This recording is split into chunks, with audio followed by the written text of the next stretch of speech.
Mahasiswa Universitas di Nusantara dimanapun Anda berada. Pada pertemuan 5 mata kuliah Pancasila, kita akan membahas makna Pancasila dalam sistem filsafat dan dasar ilmu.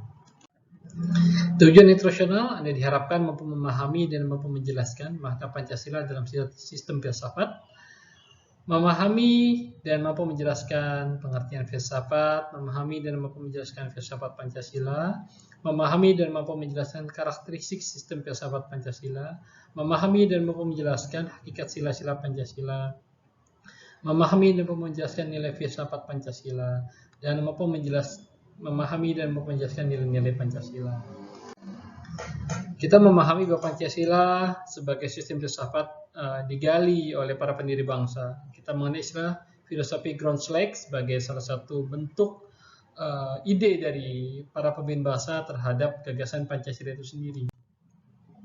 Istilah filsafat berasal dari bahasa Yunani, filosofia, tersusun dari kata philos yang berarti cinta, atau philia yang berarti persahabatan, tertarik kepada, dan kata sophos yang berarti kebijaksanaan, pengetahuan, keterampilan, pengalaman, praktis, intelijensi. Sebagaimana dijelaskan Bagus pada tahun 96 pada bukunya halaman 242. Filosofia secara harfiah berarti mencintai kebijaksanaan, dalam kosakata bahasa Inggris disebut dengan wisdom.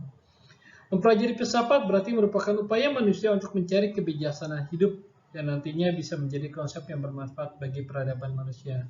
Kalau kita memahami tentang pengertian filsafat, kita akan menjadi orang cinta dengan kebijaksanaan dan kita tidak akan menjadi pribadi-pribadi yang sombong atau angkuh. Meskipun pengetahuan dan ilmu yang kita miliki sangat bagus atau sangat tinggi. Memahami filsafat, suatu pengetahuan bijaksana akan mengantarkan seseorang mencapai kebenaran. Orang yang berfilsafat atau para filsuf itu berusaha mencintai kebenaran dan mencari kebenaran secara terus-menerus. Dia tidak akan pernah puas, karena dalam mencari kebenaran, para filsuf ini mempergunakan cara berpikir sedalam-dalamnya, sehingga hasil yang diharapkan adalah hasil pengetahuan yang paling bijaksana atau setidak-tidaknya mendekati kesempurnaan. Pada cabang filsafat ada metafisika. Cabang filsafat mempelajari asal-muasal atau asal mula segala sesuatu yang ada dan yang mungkin ada. Metafisika terdiri atas metafisika umum yang selanjutnya disebut ontologi, yaitu ilmu yang membahas segala sesuatu yang ada, dan metafisika khusus yang terbagi dalam teodesi yang membahas adanya Tuhan, kosmologi membahas alam semesta, dan antropologi metafisik membahas adanya manusia. Lalu ada juga epistemologi, cabang filsafat yang mempelajari seluk-beluk pengetahuan seperti kriteria apa yang memuaskan kita untuk mendapatkan atau mengungkapkan kebenaran, apakah sesuatu yang kita percaya dapat diketahui, dan apa yang dimaksud dengan sesuatu yang kita anggap penting. Ada aksiologi, cabang filsafat menulis hakikat nilai, berhubungan biasanya dengan nilai keindahan, baik buruk, estetika, etika, dan lain-lain. Dan logika, cabang filsafat memuat aturan-aturan berpikir rasional. Jadi menelusuri struktur-struktur argumen sehingga kita bisa menggali kebenaran secara optimal dengan berdasarkan kepada bukti-bukti yang ada. Filsafat Pancasila merupakan refleksi kritis dan rasional tentang Pancasila sebagai dasar negara dan kenyataan budaya bangsa.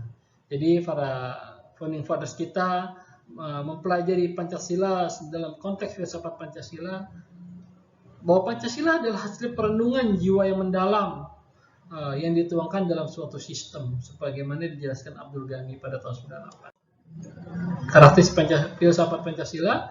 Sebagai filsafat, Pancasila memiliki karakteristik sistem filsafat yang berbeda dengan filsafat lainnya, yaitu sila Pancasila adalah satu kesatuan yang bulat dan utuh, sehingga disebut juga dengan istilah totalitas. Pancasila bukan sesuatu yang terpisah, tapi mempunyai koherensi antar sila.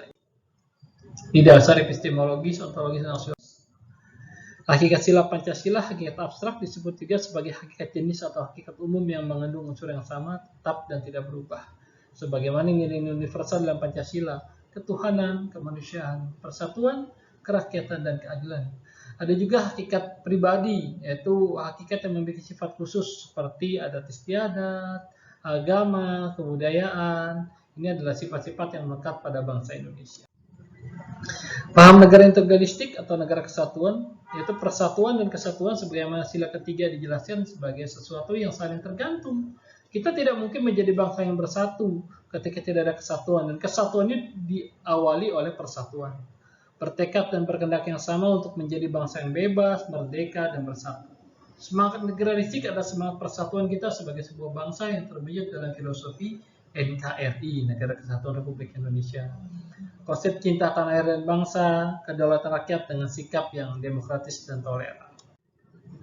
Kesetiakawanan sosial, kita tidak bisa diskriminatif. Pancasila mengajarkan kesetaraan kepada warga negara Indonesia, berkeadilan sosial dan kemakmuran masyarakat, menyadari bahwa bangsa kita berada dalam pergaulan dunia yang bersifat universal. Dan kita merupakan makhluk ciptaan Tuhan yang Maha Esa. Kurang lebih seperti itu, teman-teman mahasiswa, selamat belajar, sukses buat Anda semua. Belajar dari diri sendiri, dan kita ciptakan kesuksesan buat masa depan kita yang lebih baik. Oke, terima kasih. Assalamualaikum warahmatullahi wabarakatuh.